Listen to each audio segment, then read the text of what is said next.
Well, in furtherance of the trying to track down issues, this is a P0302 error that's coming up with the van. We're going to try and reproduce the same error and then try to clear it and then try to figure out exactly where and how that's coming up. Basically what's happening is I'm getting a cylinder 2 misfire. I think I know what the problem is, courtesy Mr. Larry, that it's probably the spark plug on cylinder 2 that's causing the problem, but we need to verify that and validate it. So first things first, we're gonna try and replicate the problem, and then we'll splint as we go along. But first we got to warm up the car, warm up the studio, yada yada yada. You know the drill. All right, 1, 2, and lift.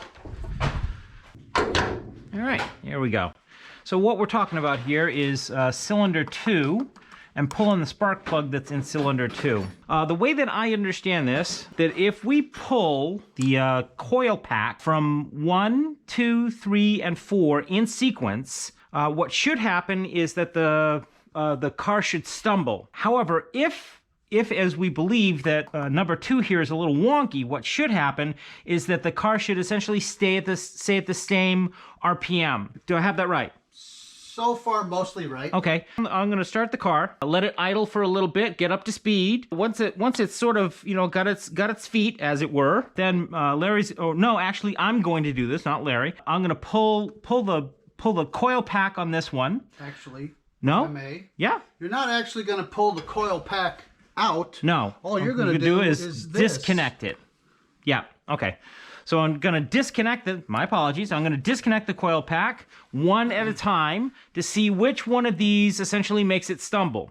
If it doesn't stumble, which we believe that number 2 is not going to make it stumble, then that's probably a bad connection and or a bad spark plug. Did I get it right?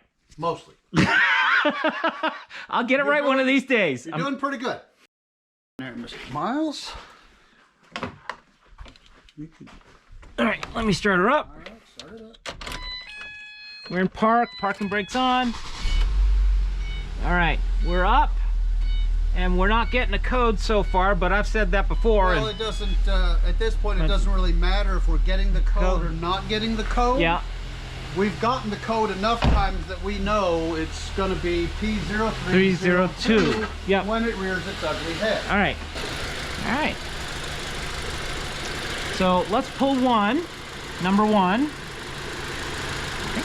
How did you do that? You have to see this little tab right here? Yeah. Push that down and then pull it out. All right, so that stumbled, which is what we expected. And look at the tachometer. And look at the tacky. All right, we're good. Okay. Now number 2. Give it a second to catch up with itself. To catch up. Okay. All right, number 2. Not a whole lot happened there. It's like it just didn't even hiccup.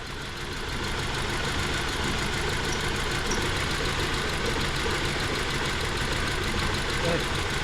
Number 3, and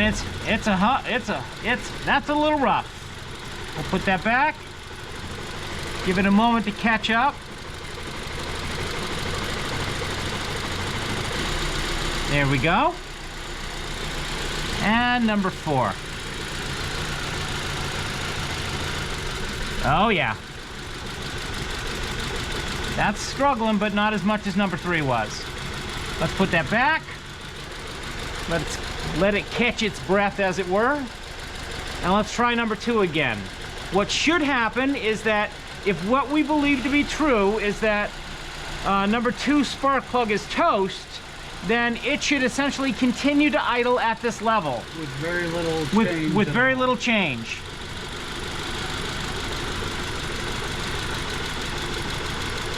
Nothing. It's number 2, and it's not. And by doing this test, we've also removed the idea that, or the concern that it was the connector to the coil pack, or the cable to the coil pack. So it's not the coil packs, it's not the cable, and the injectors have been cleaned, so that pretty much means that it's more than likely, haha, fingers crossed, the spark plug. All right, so basically we'll change the spark plug, and then gets better than it was the spark plug. Yeah, if we change there's the spark plug and nothing happens. Then we need to investigate further. Let us, fingers crossed.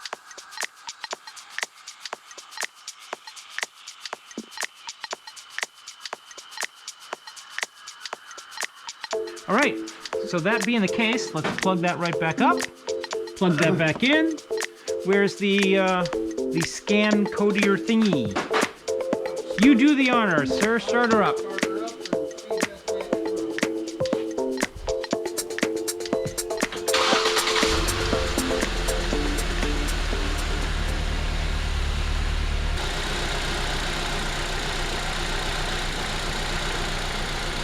All right. We're at 8 or 900, somewhere in there. 850 to 900. All right, so now we were on the same test as before. Pull number 1, and it stumbles. Plug it in. Let's let it recover. All right, it's recovered. Pulling number 2, and it should stumble, and it has. Plug it back in, let it recover. All right, pulling number 3. Okay. Didn't like that at all. Does not like number 3 being unplugged. And number 4 did not like that at all. All right, I believe, ha ha ha, fingers crossed, that we should have solved the problem. What I've done is I've changed out spark plug 1, 3, and 4, wrapped up everything, and magically, guess what happened? We got a P0302 code again. Let me introduce you to a tiny little problem that's cropped up, which is not tiny and is definitely and most certainly a problem. We've been trying to track why my Transit Connect is still throwing a P0302 error. We've changed out the spark plugs. We've checked the wiring harness. We've changed the coil pack's position. Basically, those are the 3 most common things that you should do to alleviate the common problems of why we're getting a P0302 error. What does that mean? It means that P0302 error means that cylinder 2 is misfiring. So now that we've eliminated all of that stuff, now we're into the deeper problems. And this is where, you know, we've done a compression test. We've done, what was it, aside from the compression test? Leak down test. Sort of, as well as something to do with the lights. What was that test? We used Noid lights, N-O-I-D lights, to test the electrical signal that is sent by the powertrain control module, aka the PCM, to the injectors to tell them to fire and send fuel into the cylinder, because we don't have carburetors anymore. It's fuel injection. Okay, so we've done all of that to no avail, and it's still throwing a P0302 error, which means a deeper problem. And what this boils down to is one of 3 things that we think it is. It's either a leaking head gasket, a cracked head, and or a broken or bent valve. We believe, given the available data, that it is more than likely a valve problem and not necessarily a cracked head, according to that guy right there. Wave. Yeah, we're talking about you, baby. All right, so that is where we're at. What we're about to do is basically dismantle my entire engine to get at the head. This is not an easy process. Mr. Larry's done this more than a few times, not necessarily on a Transit Connect. So I have the utmost confidence in his abilities at this point. We're going to fix this thing one way or the other. Yeah, it causes a bit of a hiccup in my build, but that's just what's going to happen because, you know, without essentially what the manual tells us is that if cylinder 2 continues to misfire, it will create more problems than I can afford to fix. So we need to fix this now versus later.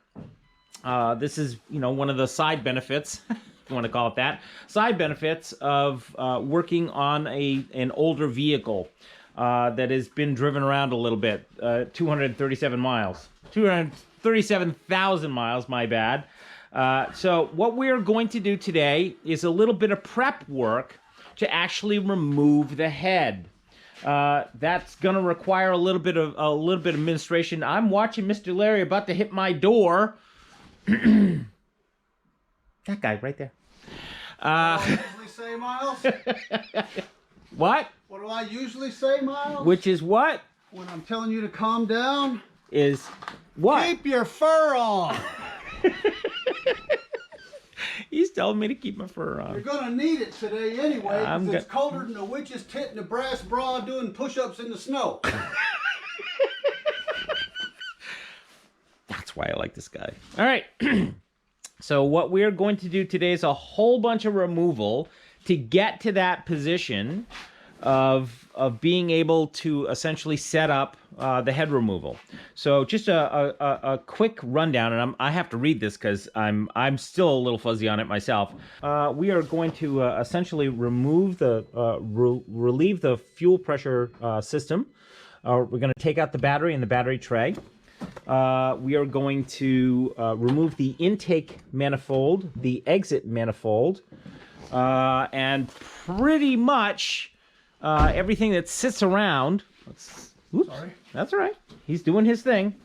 We are going to remove pretty much everything around this element right here, and pretty much cylinder 2, which is sitting right there, so that we can get at the head and to make certain that it's doing what it should be doing. Because what's happening right now is when we ran our pressure test, cylinder 1, cylinder 3, and cylinder 4 right there, we're all running at 150 psi, and cylinder 2, which is this guy right here, was running at 60 psi. That's not what we're looking for. We want it to run at about 130, 150 psi.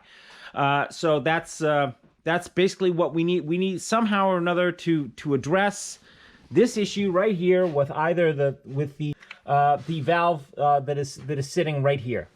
2 valves. Ah, 2 valves. My bad. There are 2 valves that are sitting there that are not closing or closing inappropriately. All right. Aside from that, we're going to close out the episode right here. Trust me, this is a lot. So I will simply say this is my list of patrons right here.